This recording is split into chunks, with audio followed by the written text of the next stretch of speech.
Opa, oi galera, tudo bom? Comecei a live aqui mais cedo do que no Instagram porque daí eu consigo compartilhar aqui enquanto não começou do Instagram ainda. Daí vão compartilhando, vamos tentar conversar com bastante gente.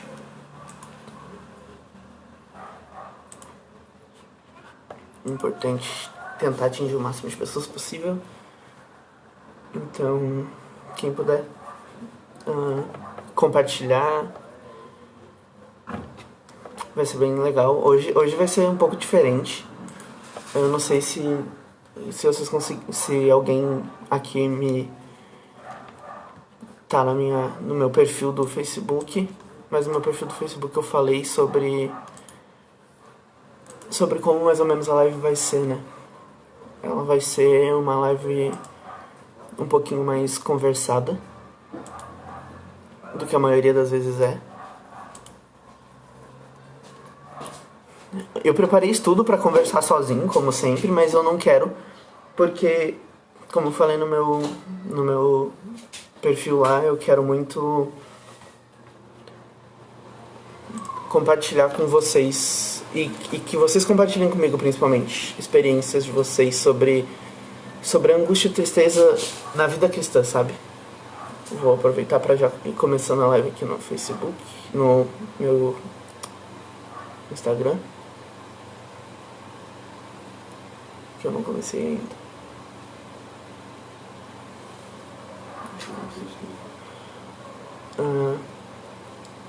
Vamos compartilhando aí, galera.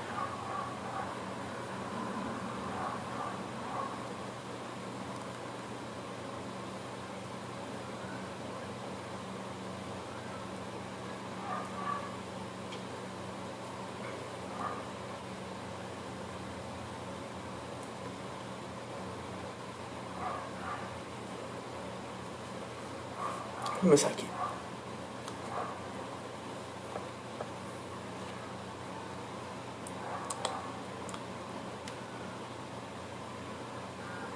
Pronto. Acho que agora a gente tá nas duas. E a gente pode conversar um pouco sobre tristeza e sobre angústia na vida cristã. Acho que é um assunto bem pertinente. A gente tem vivido uma época onde esse assunto é muito pertinente, isso é importante a gente destacar.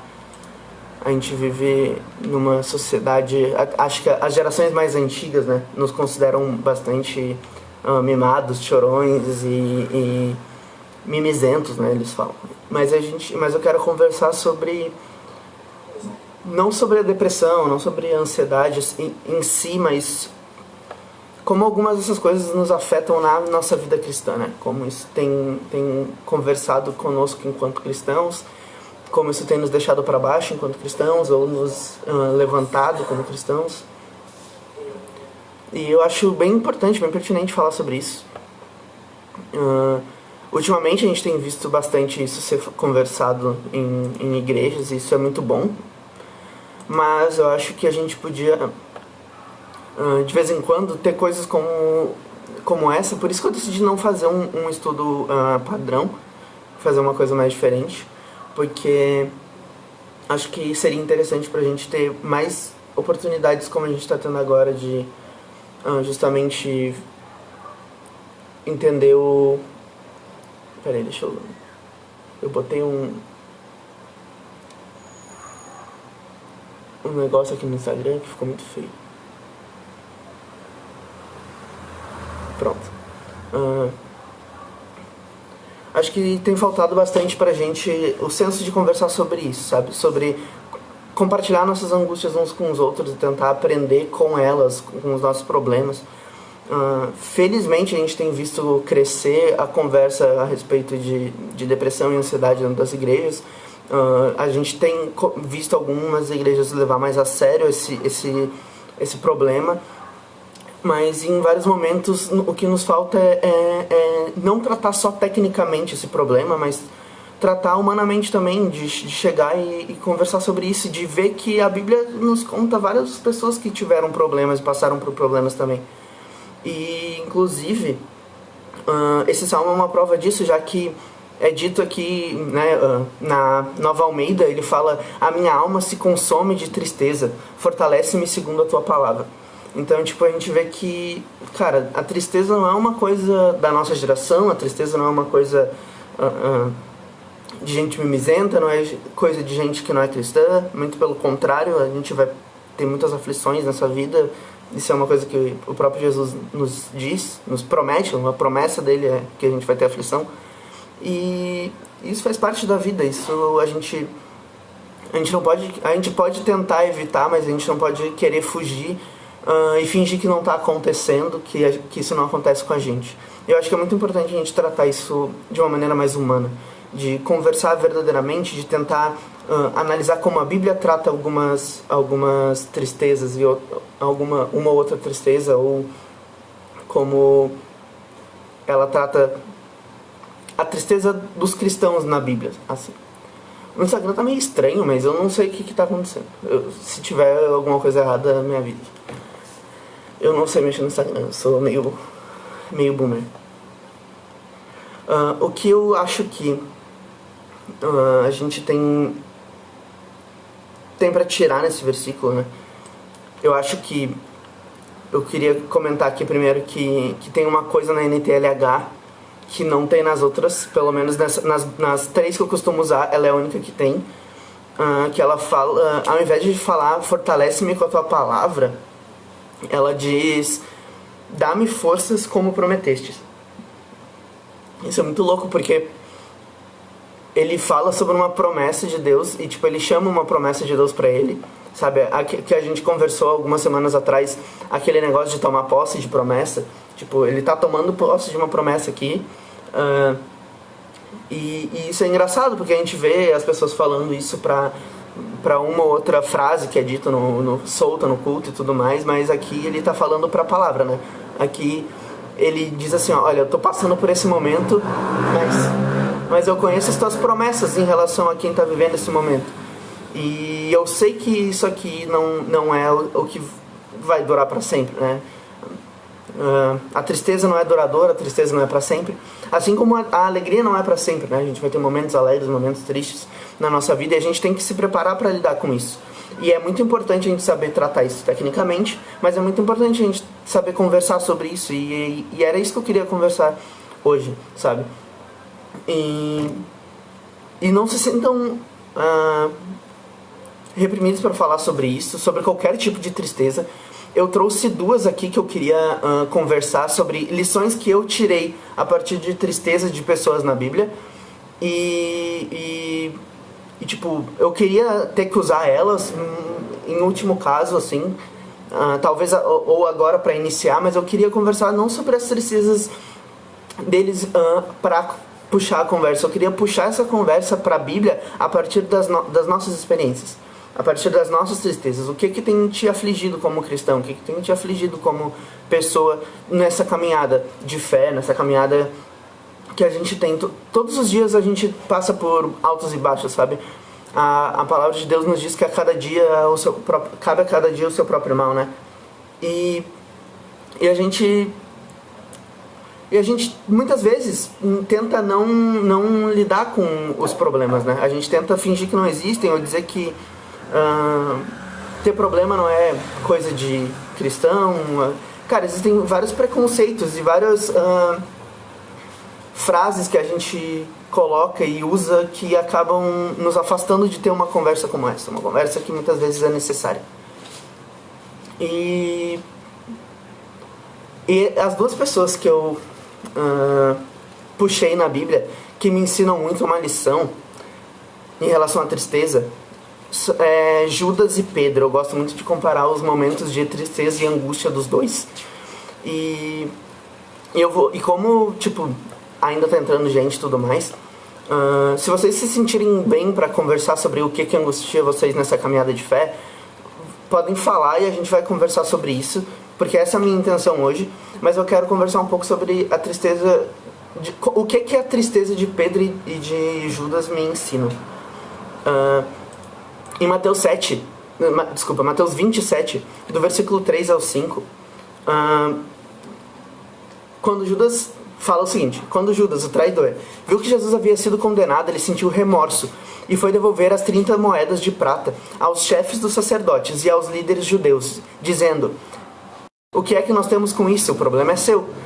Então Judas jogou o dinheiro para dentro do templo e saiu. Depois se enforcou. Então a gente consegue ver aqui que a palavra usada é remorso. Em nenhum momento ele fala arrependimento, ele fala remorso. Judas estava triste, com certeza, estava angustiado, com certeza, mas o motivo disso é remorso. E esse remorso, né, essa angústia que ele sentia, era uma sensação muito ruim, muito ruim. A gente sabe como... A gente tem bastante casos recentes, isso tem sido menos escondido, de como funciona essa dor que gera essa vontade de acabar com a própria vida. Isso é muito difícil, né? E cara, olha, o comentário do Sama é muito bom, porque vai se encaixar bastante nisso, tá? Olha só. Particularmente, o que mais me aflige e me deixa triste são os pecados que eu cometo. E recentemente foi exatamente isso que aconteceu. E cara, é justamente sobre o que eu vou falar. Sobre os dois pecaram, tá? Pedro e Judas, eles tiveram pecados. E os dois pecados geraram tristezas muito profundas. Mas o tipo de tristeza baseada na confiança que eles tinham, em quem que eles tinham confiança, é a grande chave dessas duas tristezas que eu quero falar. A primeira tristeza é o remorso, que é o que Judas sentiu. Desculpa, desafinei, minha voz é assim mesmo. O remorso que ele sentiu. E como que esse remorso, no caso de Judas, e muitas vezes nos nossos casos também, eles não partem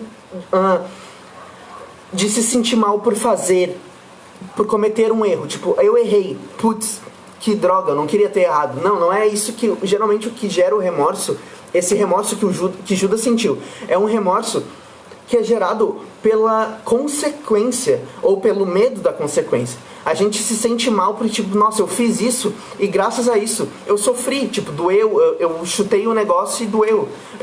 E daí tu se arrepende de ter chutado. Tu se arrepende pela consequência, não pelo ato. E isso muitas vezes é o que eu vejo no remorso de Judas. Quando ele viu o que ele tinha feito, ele disse, nossa, eu não devia ter feito isso. E esse remorso, essa culpa que encheu o coração dele, causou tanto sofrimento. E um sofrimento que aonde a confiança dele estava depositada, não foi capaz de ajudar ele, né? E isso é muito doido. Tipo, a gente vê que ele tinha confiança em algo e que ele agiu crendo naquele negócio, e quando as consequências do ato dele vieram e aquele negócio não dava suporte, não dava respaldo, ou de alguma maneira não confortava ele ou dava segurança para ele, a reação dele foi de angústia, remorso, e que levou ele à morte, né? Que levou ele ao seu próprio fim, a causar o seu próprio fim. Mas não muito distante desse momento, alguns momentos antes, na verdade, se eu não me engano, estava acontecendo uma história. Na verdade, começou antes e terminou depois. Tinha uma história de um outro apóstolo também, que estava passando por um problema em relação ao pecado dele.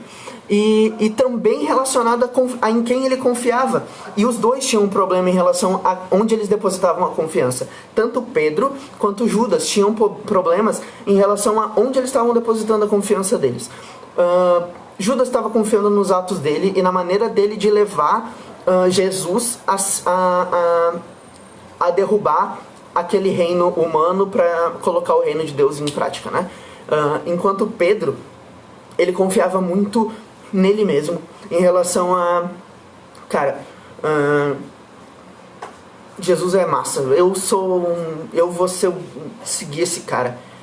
E daí a gente vê em Lucas 22, entre o versículo 60 e o 62, tem esse texto aqui, tá? Começando na metade do versículo 60. Naquele instante, enquanto ele falava, o galo cantou. Então o Senhor virou-se e olhou firme para Pedro. E ele lembrou das palavras que o Senhor lhe tinha dito: hoje, antes que o galo cante, você dirá 3 vezes que não me conhece. Então Pedro saiu dali e chorou amargamente. Chorou amargamente. Tristeza profunda, angústia profunda. Pedro passou por uma angústia profunda. E o que gerou essa angústia profunda?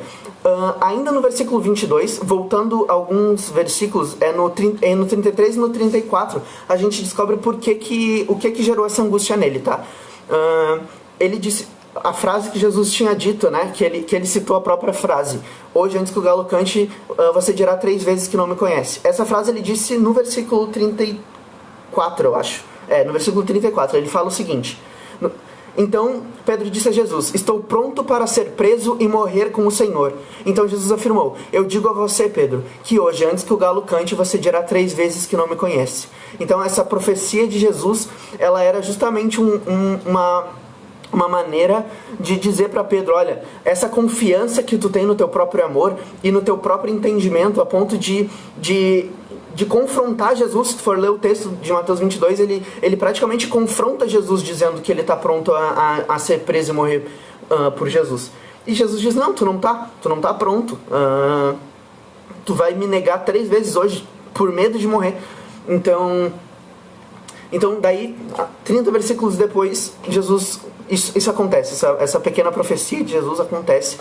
E a grande questão de entender qual a diferença dos dois arrependimentos, já que os dois são baseados em confiança em si mesmo e na sua maneira de agir, né? Então os dois partem de pressupostos diferentes, egocêntricos, idólatras, digamos assim, e os dois geram um pecado e uma angústia em relação a esse pecado.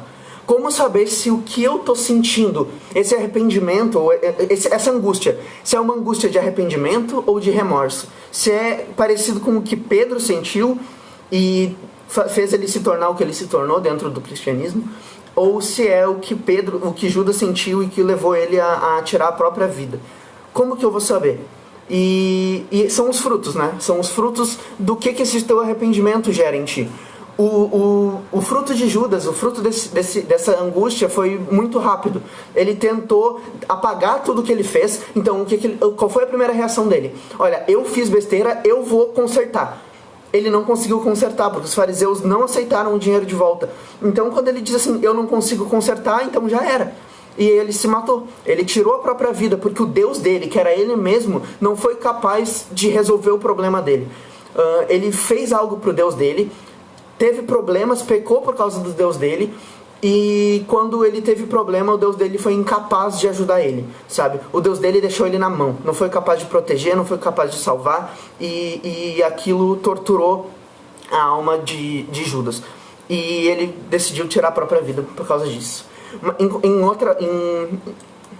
Por outro lado, os frutos de Pedro a gente consegue ver em João, tá? No último capítulo de João. Peraí, deixa eu achar. João 21, 18. O fruto do arrependimento de Pedro é totalmente diferente, porque ele continua ali e aquela lição que ele aprendeu estava machucando ele de certa forma. E em João 21 a gente vê que Jesus chega para ele e pergunta: Pedro, tu me ama? E ele diz: te amo. Pedro, tu me ama? Te amo. E daí Jesus pergunta pela terceira vez e aquilo machucou Pedro. A Bíblia fala que ele ficou triste de Jesus perguntar 3 vezes. Que isso deixou Pedro triste. Por que isso deixou ele triste? Provavelmente porque remeteu a um sentimento, ao sentimento que ele teve há algumas horas, alguns dias antes, quando ele negou Jesus. Porque ele negou Jesus 3 vezes e na terceira vez que ele perguntou, ele lembrou: quando eu disse que te amo, quando eu disse com toda a minha certeza que eu te amo, tu me provou que eu não sei de nada. Então qual é a resposta de Pedro? Senhor, tu sabes que eu te amo. Na verdade, em uma tradução que eu acho que é a NAA, fala: Senhor, o Senhor sabe tudo e sabe que eu o amo. Então é reconhecer que ele não era mais o Deus dele. Ele não tinha mais confiança no amor dele. Muito pelo contrário, ele tinha confiança em Cristo, sabe?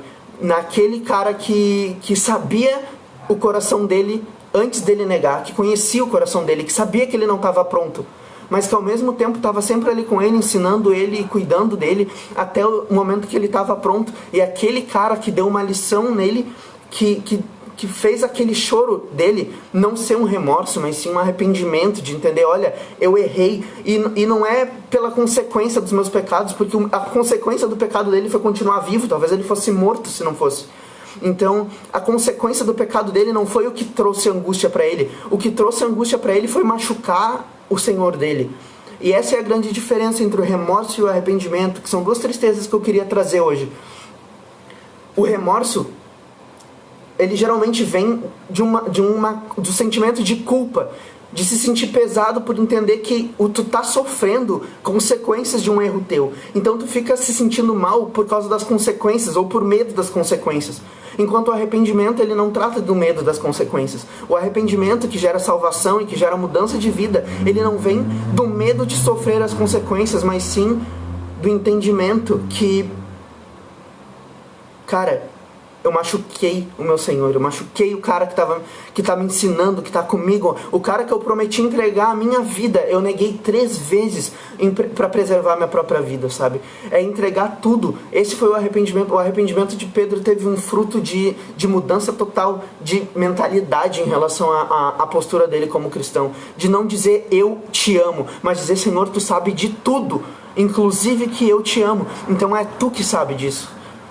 É tu que sabe, tá contigo o conhecimento. E por mais que a gente pense assim, então ele não amava tanto Jesus antes, provavelmente amava, ele não estava mentindo quando ele disse que ele estava disposto a morrer por Jesus, ele só não estava pronto, e não era para ele estar pronto, porque ele precisava aprender, ele precisava amadurecer, e ele não tinha amadurecido ainda.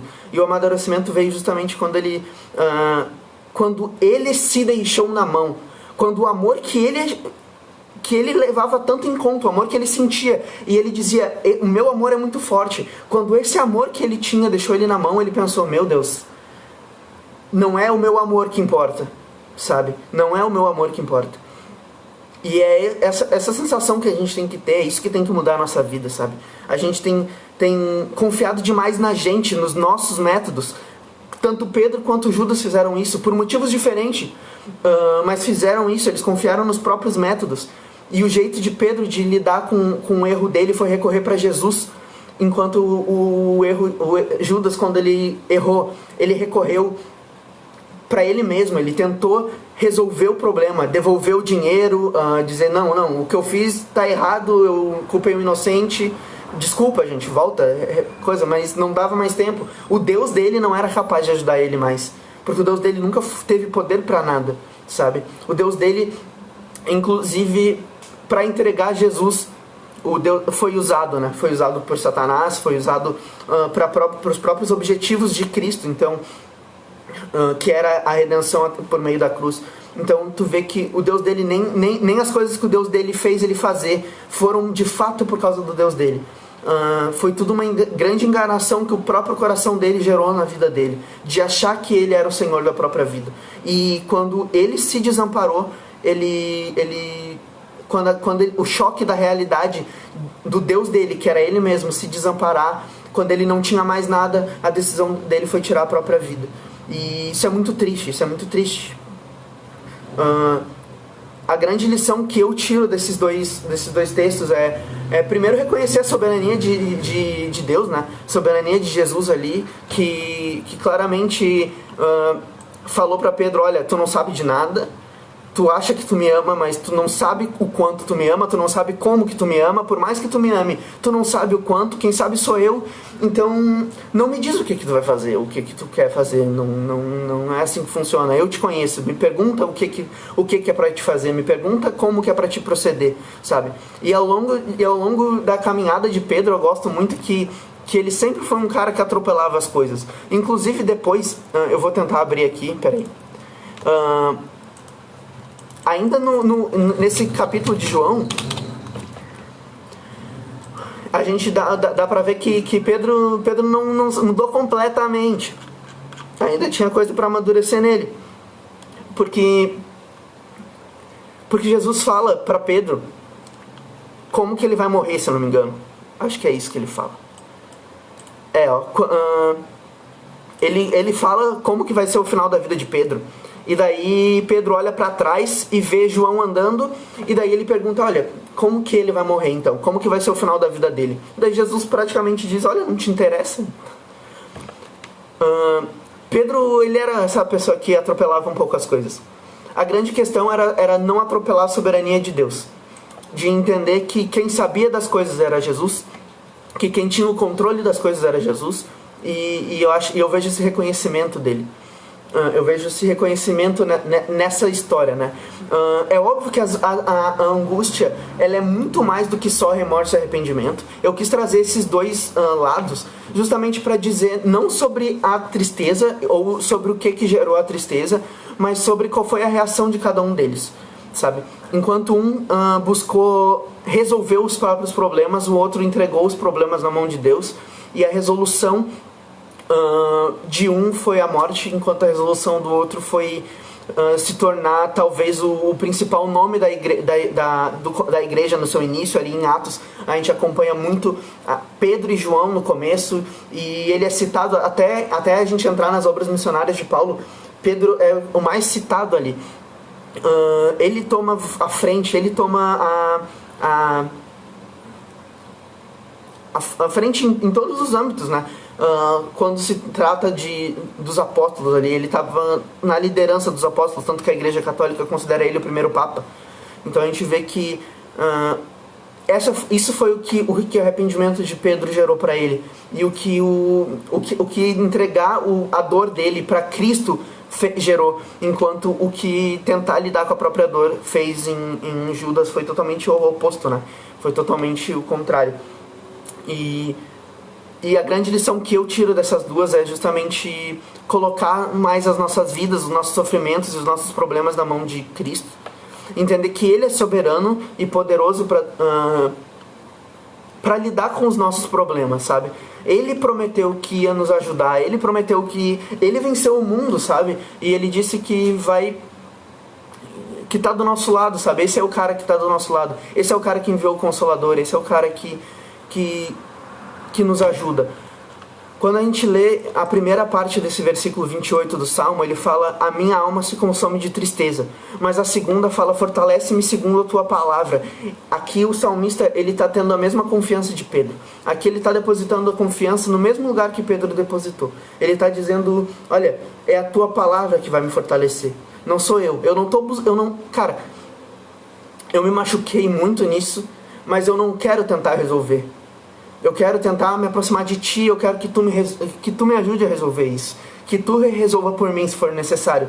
Porque eu não tenho força para resolver, sabe? Porque eu não tenho mais métodos. Meu Deus, quando eu mesmo não é capaz de resolver meus problemas, por isso que eu quero te colocar como meu Senhor e Salvador. Só Ele tem essa força para ser de fato um Senhor e Salvador eficaz nas nossas vidas. E eu acho que esse é o grande ensinamento que esse trecho, né? Essa comparação de Judas e Pedro tem, que Pedro seguiu um caminho muito parecido com o que o salmista parece ter seguido nesse salmo, de dizer: olha, minha alma está se consumindo em lágrimas. Há 8 versículos antes no salmo, eu sempre falo que de 8 em 8 versículos ele costuma fazer umas referências cruzadas, porque esse versículo é feito de 8 em 8, né? São conjuntos de 8 versículos, esse capítulo no caso. De 8 em 8 versículos tem um conjunto. Então geralmente o primeiro de um conjunto fala alguma coisa parecida com o primeiro do próximo conjunto, né? E aqui ele fala sobre a alma dele estar sendo é bom, né? A minha alma se consome de tristeza, né? E daí no 20, que é 8 antes, ele fala: consumida está a minha alma por desejar incessantemente os teus juízos. Então a gente consegue ver motivos diferentes pelo que ele sente a alma dele sendo consumida. Um é pelo senso de justiça e pelo desejo dos testemunhos de Deus.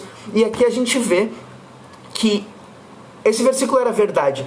Porque quando ele estava triste, desamparado e fraco, ele procura a fortaleza nos juízos e nos testemunhos de Deus, né? Então esses versículos geralmente eles têm uma ligação entre si. Tem algum comentário no Facebook? Não? No Instagram tem. Desculpa, gente, eu acabei me empolgando aqui no estudo. Eu virei a câmera, gênio. Eu virei a câmera tentando ler os comentários, desculpa. Nunca tinha pensado assim a respeito da negação de Pedro. Ele idolatrava o amor que sentia por Deus. Faz todo sentido. A gente faz muito isso, né? A gente faz muito isso. A gente idolatra o ministério que a gente tem na igreja, a gente idolatra a nossa serventia pelas pessoas, as nossas boas ações, o nosso voluntariado. A gente idolatra tanta coisa na nossa vida que... E muitas vezes a gente tenta santificar ela. E é muito fácil tu santificar, entre aspas, o teu amor por Deus, né? Então, às vezes, Pedro nem era capaz de enxergar o quanto ele era idólatra em relação ao próprio amor que ele sentia por Jesus, né? Pedro sempre em seu processo de amadurecimento. A Becca falou, né? Cara, Pedro é muito gostoso de acompanhar a história de Pedro. É às vezes cômico quando a gente para analisar o que ele está fazendo. Porque é o cara doido. O cara que ele amava de verdade Jesus. O cara confiava de verdade em Jesus. Quando apareceu um fantasma para ele no meio do mar dizendo que era Jesus, ele disse, se tu é Jesus, me manda aí então. Daí o fantasma disse, vem, e ele foi. Porque ele confiava em Jesus de verdade. Ele amava Jesus de verdade. Em nenhum momento nesse trecho Jesus diz, tu não me ama o suficiente para morrer por mim. Ele diz, tu não está pronto. Porque ele fala, eu estou pronto para morrer por ti. E o que Jesus vai falar para ele é que tu não está pronto. Tu não sabe, tu não entende. E talvez até Jesus estivesse dizendo, não, eu não quero que tu morra agora. Não é esse o propósito para ti. A Gabriele comentou que reflexão linda, eu nunca tinha visto dessa forma. Eu acho que a minha estão comentando da câmera aqui, gente. Eu falei que eu sou boomer, tá? Eu não assim, o meu coração tem uns 62 anos mais ou menos. Daí eu não sei muito mexer em tecnologia. E eu faço faculdade de marketing. Tudo bem. Cara, é muito complicado a gente entender o quanto a gente consegue idolatrar coisas que teoricamente nos aproximariam de Deus se a gente não fosse idólatra. O nosso coração ele está disposto a idolatrar qualquer coisa. Tem uma frase de João Calvino, aí as pessoas que não gostam de Calvino que me perdoem, mas tem uma frase de João Calvino que eu vou até pesquisar para falar ela exatamente o que ele diz, né? Uma tradução mais fiel. Eu vou pesquisar um pedaço da frase, se aparecer aqui a frase a gente lê, senão eu vou falar o que eu lembro. Não, apareceu, ó. O coração do homem é uma fábrica de ídolos. Então aqui, a gente tem nosso coração tem uma capacidade tão grande de formar ídolos na nossa mente, na nossa vida, que o de Pedro conseguiu fazer o amor dele por Cristo virar um ídolo. E olha que profundamente triste isso é, né? Cara, o quão triste é o teu amor por Jesus Cristo se tornar um ídolo na tua vida. Às vezes nosso ministério, os nossos pastores, pessoas que estão tentando nos ajudar a nos aproximar de Deus, o nosso coração usa para nos afastar de Deus. E isso é muito tenso, isso é muito complicado.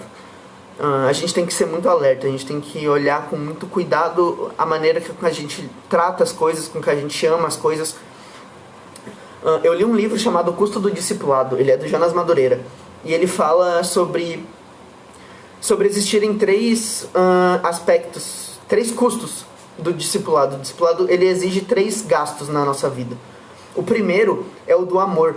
Em tudo ele vai usar o mesmo trecho de Lucas quando Jesus fala, pegue sua cruz e siga-me.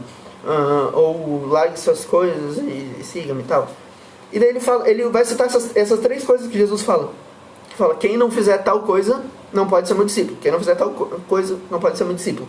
E a primeira coisa que Jesus fala é, quem amar seu pai e sua mãe mais do que a mim, eu não vou me lembrar certinho, mas ele fala que quem amar qualquer pessoa mais do que Cristo não pode ser discípulo de Cristo. Então, o discipulado, o seguir a Cristo, ele exige um sacrifício e um custo de amor muito grande, porque muitas vezes a gente não sabe o que a gente ama, nem como a gente ama, a gente não sabe trabalhar o nosso amor, a gente não sabe depositar o nosso amor. Às vezes a gente ama um irmão como se fosse um pai, a gente ama o pai como se fosse alguma coisa, a gente ama um objeto como se fosse Deus, a gente ama Deus como se fosse objeto. E a gente inverte o valor de amor das coisas e Jesus fala claramente ali que cada coisa tem a sua maneira de ser amada, e se tu não amar corretamente a mim, tu não tá pronto para me seguir, tu não pode ser meu discípulo. E a gente tem isso é muito difícil da gente perceber, talvez seja mais difícil que os outros dois, porque os outros dois eles exigem coisas mais físicas, mais praticáveis, né? Tu estar disposto a sofrer por Cristo, que é o próximo, né? Pegue sua cruz e siga-me. Tu tá disposto a sofrer por Cristo, é bastante fácil de tu perceber se tu tá errando ou não. E tu desapegar das tuas coisas, tu estar disposto a abrir mão das tuas coisas para seguir a Cristo também é uma coisa fácil. É uma coisa bastante física em vários aspectos. Só que o amor, saber o quanto que tu ama e como, o mais importante, como que tu ama cada coisa. Tu pode amar muito a Deus, mas amar Ele como tu ama muito a tua mãe. E tu tá errado se tu amar isso, sabe?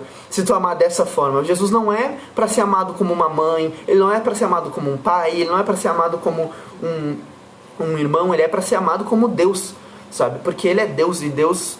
E Ele não divide nem compartilha o jeito que ele recebe adoração, o jeito que Ele recebe amor, o jeito que Ele recebe a dedicação. Ele fala que a gente não pode servir a dois senhores, então o que pegou Pedro aqui provavelmente foi esse probleminha básico de não saber como que ele amava Deus, como que ele amava o amor que ele tinha por Deus. E isso é bastante estranho, né? Como que ele amava o sentimento que ele tinha por Jesus. Quem não gosta de Calvino, podem até ser calvinistas, mas não gostar. Muita gente não gosta de Calvino, geralmente por causa dos calvinistas, tá? Fica aí a dica para os calvinistas. Geralmente os calvinistas fazem Calvino não ser lido e escutado, porque a gente é muito chato. Mas a gente tem que aprender a ser mais sábio na maneira de falar também. Muitas vezes a gente ama tanto o nosso estudo e a nossa maneira de entender a Bíblia, que a gente acaba se tornando idólatra da nossa interpretação, da nossa maneira de ver as coisas, e acaba só se atrapalhando, só gerando problema para nós e para as pessoas ao nosso redor.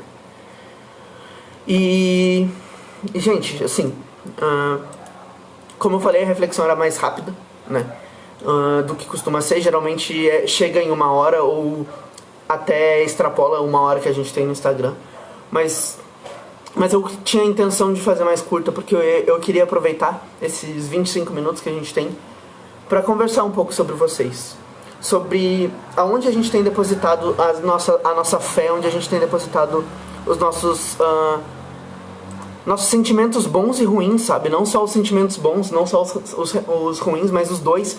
O que tem nos feito sentir satisfeito, o que nos tem, para onde a gente tem corrido quando a gente tem problema, o que a gente tem pensado, como a gente tem agido.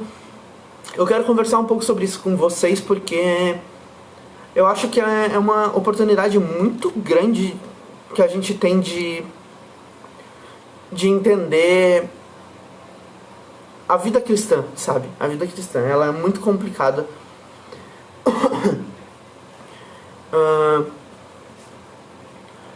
A gente pensa muito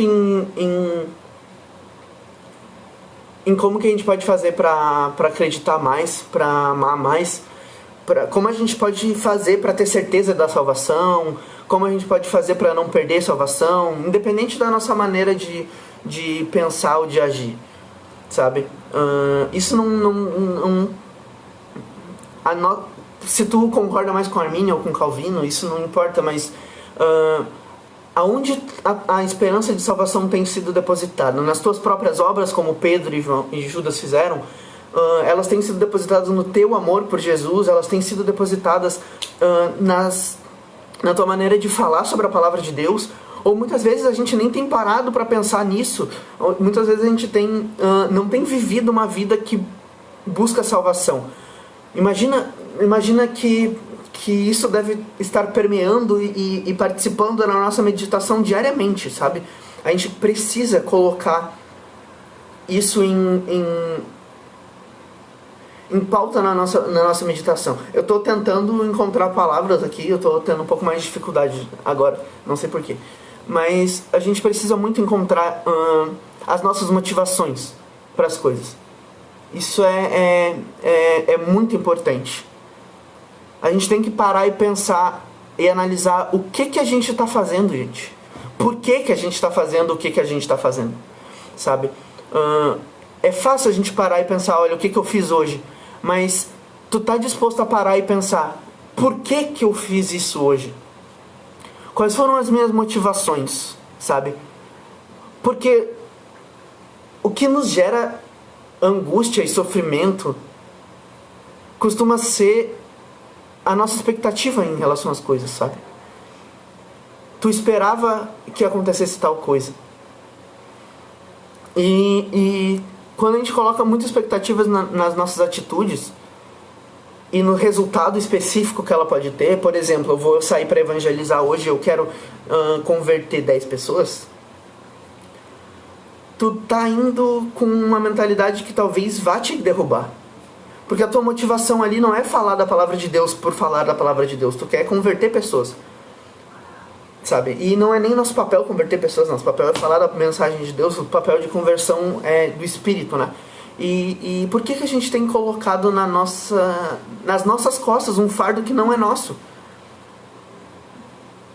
A gente tem puxado pra gente para a responsabilidade das nossas obras, do nosso amor, do nosso evangelismo. A gente tem colocado nos nossos pastores, nos nossos irmãos, os pais, nos nossos maridos, nas nossas esposas. A gente tem depositado neles a nossa fé, a gente tem depositado neles a nossa esperança e principalmente nós temos depositado neles o nosso socorro. E cara, isso é um passo para derrota. Isso é tu criar expectativas erradas em coisas certas. E isso é exatamente o que Pedro fez. Ele sabia que ele estava pronto para morrer por Jesus por causa do amor dele por Jesus. Só que não é assim que o Evangelho funciona. O Evangelho é sobre um resgate que ele fez por nós. Não é sobre o amor nosso, é sobre o amor dele, sabe? É muito mais sobre o amor que ele nos deu do que o amor que nós podemos dar para ele. Nosso amor é fraco, é sujo, é egocêntrico. A gente pensa na gente demais. A gente coloca a nossa vontade, os nossos desejos acima de tudo na nossa vida. Isso é muito triste, mas é a realidade de quem nós somos como pecadores, como seres que caíram, sabe? E a gente insiste em fazer isso, a gente insiste em não imitar a Cristo, a não ser discípulo de Cristo. A gente quer ser genuíno, a gente quer ser autêntico. Eu vou fazer da minha maneira, eu vou evangelizar do meu jeito, porque do meu jeito tem mais resultado. Cara, não é resultado, cara. Não é resultado, não é resultado. É sobre falar a mensagem de Cristo, não a tua mensagem. A tua mensagem pode ter mais recepção, mas ela não muda a vida que nem a palavra de Deus muda. Porque, é sério, o que tu pode fazer por 10 pessoas com a tua mensagem não chega aos pés do que Deus faz com uma através do Evangelho verdadeiro. A gente é fraco, a gente não consegue mudar a nossa própria vida, mas a gente quer achar que a gente pode mudar o Evangelho e fazer o Evangelho ser mais eficaz. Gente, a gente não consegue tornar o nosso trabalho mais eficaz. A gente não consegue tornar nossos estudos mais eficazes. A gente não consegue se concentrar quando as coisas estão indo mal na nossa vida. A gente sempre fica desviando o pensamento das coisas que a gente quer focar. Cara, a gente é tão arrogante que a gente, mesmo sabendo quão limitado a gente se engana dizendo que a gente pode fazer uma coisa ou outra. A gente pode interferir na vida dos outros, a gente pode transformar a vida dos outros. Não, a gente não pode transformar nem a nossa, sabe?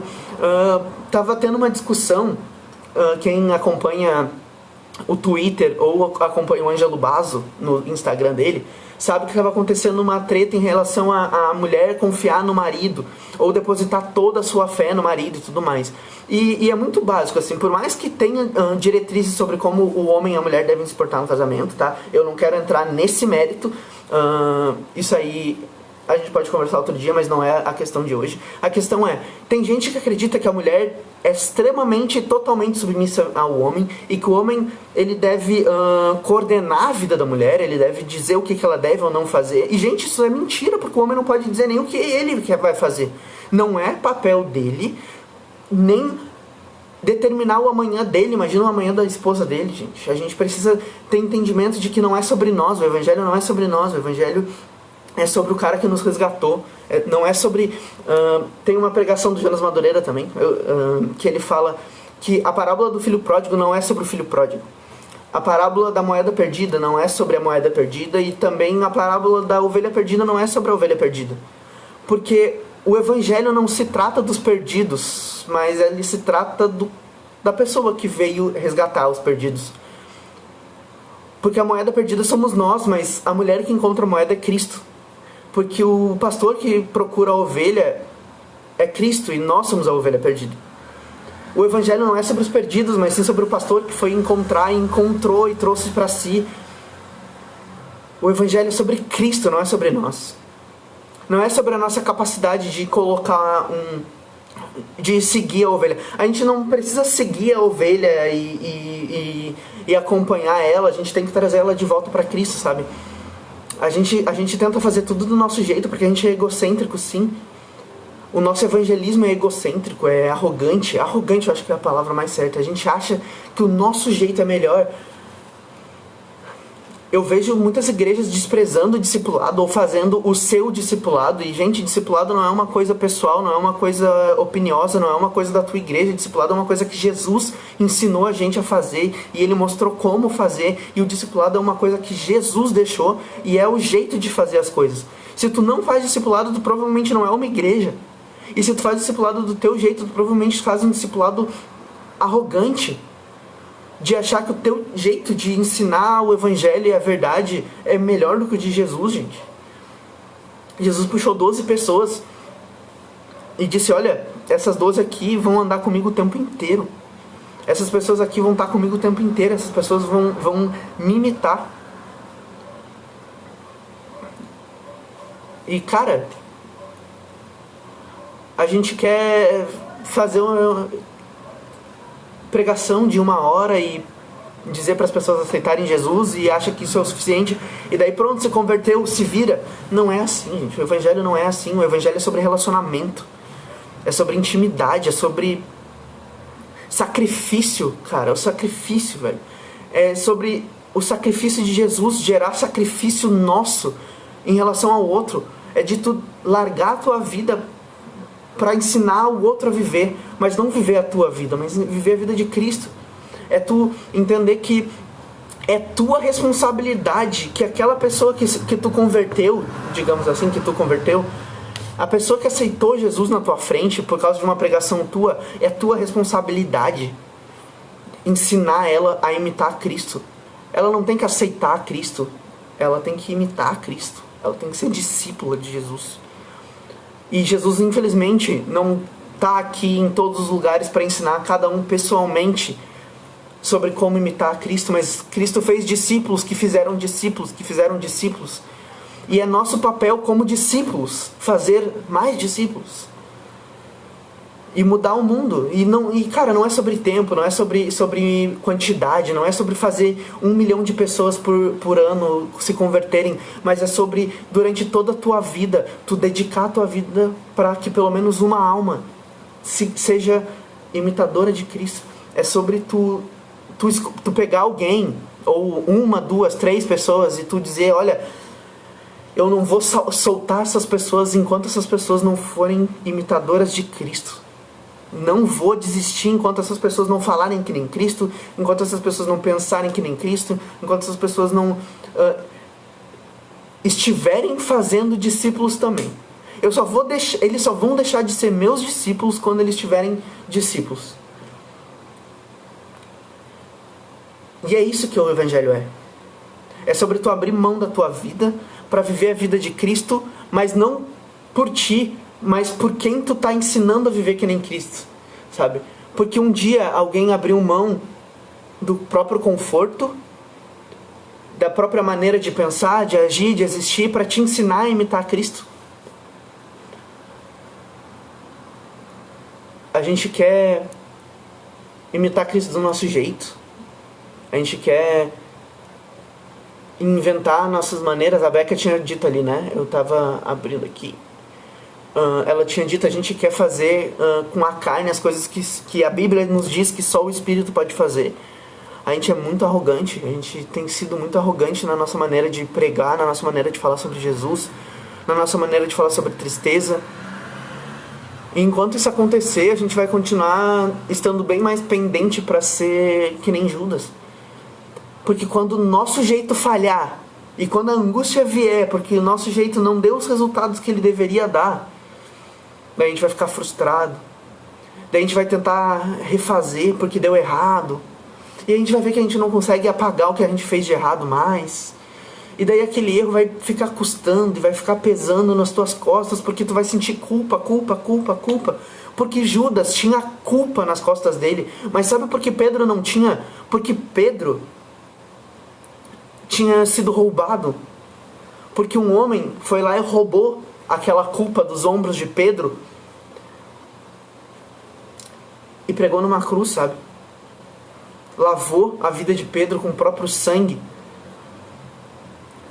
Pedro não tinha culpa, não porque ele não era culpado, mas porque alguém tirou a culpa do ombro dele e disse: olha, eu vou tomar essa culpa aqui. Essa culpa é minha. Eu sou responsável por Pedro. E é isso, que vai ser punido sou eu. E ele tomou a culpa de Pedro. Ele pagou pela culpa de Pedro. E o que ele exigiu em troca de Pedro foi que Pedro fizesse por outras pessoas o que foi feito por ele. Eu não sei se a Gabriele tá aí. Se tiver, dá um oi. Mas ela estava me contando sobre uma história. Eu não vou me lembrar exatamente onde que ela leu. Se ela quiser comentar depois também. Sobre o motivo de Pedro ter sido morto, assassinado. E se tu parar pra pensar, foi exatamente por esse motivo. Ele literalmente entregou a vida dele para fazer por outras pessoas, para entregar para outras pessoas a liberdade que Cristo tinha entregue para ele. E isso é maravilhoso.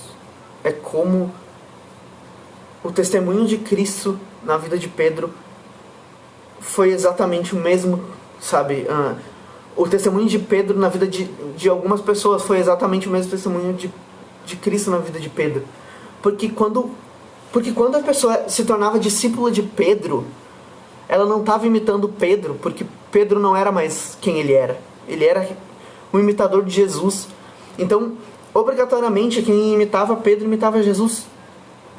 Porque Pedro falava como Jesus, Pedro pensava como Jesus, Pedro tinha, não por mérito dele, mas porque o Espírito Santo por meio dele fazia essa obra. Porque o Espírito Santo por meio dele gerava essa força, essa capacidade de se entregar e de abrir mão de si, de ter os propósitos e as ideias colocadas no lugar certo, sabe?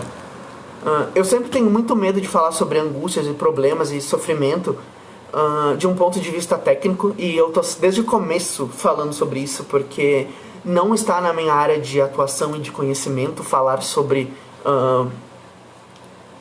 aspectos técnicos do sofrimento, mas eu queria conversar sobre o aspecto religioso do sofrimento.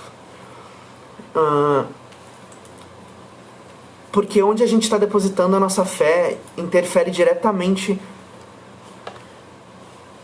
em como que a gente vai reagir aos resultados, gente. Isso é muito importante. Os resultados, eles têm efeito na nossa vida, sim, quando a gente coloca fé nos resultados. Quando a gente deposita a nossa fé, a nossa esperança nos resultados das nossas atitudes, mesmo o nosso discipulado, mesmo o nosso evangelismo, mesmo a nossa missão vai ser totalmente suja. Ela vai ser com segundas intenções e más intenções. A gente vai ter tanta fé no nosso conhecimento, no nosso entendimento e na nossa maneira de fazer as coisas que Jesus vai ser deixado de lado sem tu perceber. Augustus Nicodemos uma vez falou, ele estava falando sobre a importância de pregação expositiva ou de falar sobre a palavra nos cultos, né? E isso vai muito de encontro com o que Jonas falou sobre discipulado. Ele disse que pessoas que estão indo numa igreja, elas estão procurando no pastor delas um modelo. Tu sempre está procurando modelos, sabe? Tu sempre está procurando gente para imitar. Mesmo sem perceber, tu está procurando. Mesmo sem admitir, tu tá procurando. E tu tá sempre imitando alguém. Só que quando tu vai numa igreja e tu considera alguém uma autoridade espiritual na tua vida, tu está praticamente admitindo que tu tá imitando uma pessoa, que tu tá usando uma pessoa como modelo. E esse senso de responsabilidade que o pastor tem que ter em relação às pessoas que estão sendo discipuladas por ele, que o Jonas trata, vai muito de encontro com essa mensagem que o Nicodemos falou, que ele falou o seguinte: o pastor tem uma responsabilidade muito grande sobre o que os fiéis da igreja dele, as ovelhas dele, vão amar. Por exemplo, se um pregador fala apaixonadamente da palavra, ele abre a Bíblia na frente das pessoas e lê ela com paixão, com lágrima nos olhos, com alegria na voz, o que essas pessoas vão sentir? O que essas pessoas vão começar a ter eventualmente? Paixão pela palavra, porque é isso que elas vão imitar dele. Porque esse é o modelo que ele está dando para elas. Olha, eu sou apaixonado por essa palavra que eu estou expondo. Mas, em vários momentos, e na maioria das igrejas hoje, infelizmente, os pastores falam apaixonadamente sobre as experiências deles, sobre os testemunhos de vida, sobre as crenças deles, sobre os pensamentos deles. Eles falam tão apaixonadamente sobre tudo sobre eles que o que acontece? A igreja ama eles. A igreja é apaixonada pelo próprio pastor. O pastor tem um poder muito forte sobre as ovelhas dele. E aquilo o qual ele prega apaixonadamente vai gerar uma paixão no coração daqueles que seguem ele. E se tu não prega a palavra apaixonadamente, aquilo que tu prega apaixonadamente vai ser a paixão daqueles que te seguem. E cara, isso aí vai ser a tua família, vai ser o templo, vai ser o dízimo, vai ser os teus testemunhos, viagens missionárias, vai ser viagens para outros países, vai ser conversa com as pessoas. A gente tem uma responsabilidade muito grande em relação a quem a gente está ensinando, sabe? E quando a gente não fala apaixonadamente da palavra, tem um perigo muito grande aí. Eu não sei se vocês conhecem as Servas da Verdade, Larissa Lima, se eu não me engano. Ela estava falando hoje ontem eu acho, sobre um livro do Timothy Keller. E ela disse e ali ele diz que a idolatria começa quando a gente acha que existe um problema no homem maior do que o pecado. Por exemplo, o meu problema está porque a minha família... Não, começou errado. O teu problema principal é o pecado. O que a tua família faz é secundário. É um problema? Tudo bem, é um problema, mas não é o principal problema. O teu problema não começa no pecado, não começa em nada, senão no pecado. E a solução do teu problema não começa em nada, senão em Deus. Ou seja, a solução não é se mudar, porque o teu problema é a tua família. O teu problema é o pecado e a solução é Deus, sabe? E a gente tem depositado a culpa dos nossos problemas, a solução dos nossos problemas, o nosso amor, a nossa paixão, a nossa maneira de agir, a nossa maneira de pensar, a gente tem depositado em coisas diferentes do que aquilo que a palavra nos sugere e nos manda fazer. A palavra nos manda considerar o pecado o nosso maior problema, o arrependimento, o meio de chegar na salvação através de Cristo. Cristo é a solução através de arrependimento para lidar com o nosso maior problema, que é o pecado. E qualquer coisa que fuja disso tá gerando idolatria no nosso coração, sabe? E a idolatria é o começo de... É ali que tudo vai começar a virar. Quando tu para de pensar em Deus, quando tu para de acreditar em Deus, quando os objetivos dele param de ser os teus objetivos, aí tu vai começar a se frustrar. Os objetivos de Deus nunca vão ser frustrados. Então, se os teus objetivos são alegrar Ele, tu nunca vai se frustrar. Mas quando tu começa a colocar e depositar a tua esperança em resultados, em coisas carnais e nos teus objetivos, hora ou outra, alguma coisa vai dar errado. E quando isso der errado, tu pode acabar buscando conforto e auxílio no lugar errado também. Porque tu vai achar que a solução é corrigir a tua maneira de fazer. Porque tu vai achar que a solução é mudar uma palavra, mudar um jeito, mudar uma vestimenta. Mas não, a cruz, Cristo, arrependimento. Essa é a solução. Reconhecer a soberania e o poder de Deus nas nossas vidas. Essa é a solução. Essa é a nossa maneira de lidar com o maior problema, que é o pecado. Certo? A gente vai estourar o tempo, eu acho, da live. Eu tenho mais 2 minutos. Então, eu queria agradecer por todo mundo que veio. Eu acabei falando mais do que eu queria falar na live, infelizmente. Mas foi muito gostoso mesmo. Foi muito edificante pra mim, espero que tenha sido pra vocês também. Sempre tem sido muito edificante pra mim na live. Por isso que eu não paro de fazer. Porque é aquele negócio que quando aquilo tá te fazendo diferença... se tem 1 ou 2 pessoas me acompanhando, geralmente a Josi está me acompanhando, então a Josi e a avó no Facebook, então é sempre bom. Já não sou só eu que estou sendo edificado por isso.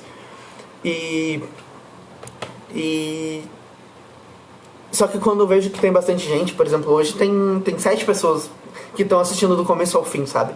Tiveram mais pessoas aqui e eu espero que atinja mais pessoas, vai ficar salvo no Instagram sim.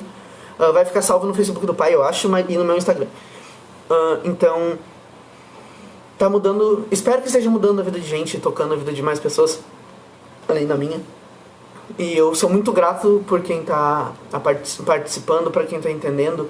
Lembrando mais uma vez que isso aqui não é uma análise psicológica, não é um problema psicológico que eu tô querendo lidar, e sim umas tristezas espirituais, problemas na nossa alma, no nosso espírito.